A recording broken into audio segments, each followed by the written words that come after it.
Hi, my name is Anthony and I'm a sales associate here at Bookkeeper360. A lot of times we get asked the question, well, what is Bookkeeper360? What is this 360 cloud?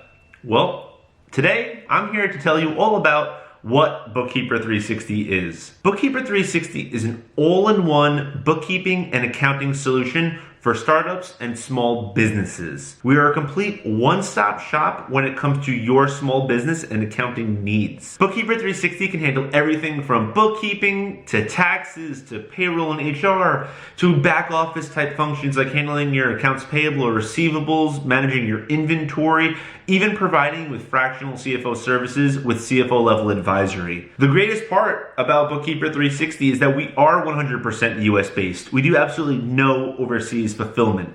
So you're going to know that you have a one-to-one relationship with someone who's located right here in the United States. We truly are a company that puts technology and accounting all in one solution. So we make things super simple and easy for you so that you can still run and manage your business while the books still get taken care of as well. That's why Bookkeeper360's mission statement is to empower small business owners with real-time financial data to make growing your business easier. There is plenty of more information that I can go ahead and give you, but let's have a little bit of a further conversation about it. If you are interested in finding out more information about Bookkeeper360, be sure to check out the links. I'm going to go ahead and put it in the description below. You'll see a link to our website there, as well as an actual scheduling link that you can actually speak to someone like me a little bit more in detail about Bookkeeper360. Also, if you want, you can drop a comment in the comment section below, and someone on our team can go ahead and answer that question for you. I hope you did enjoy learning a little bit more about Bookkeeper360 and how we can actually make running your business just a little bit easier.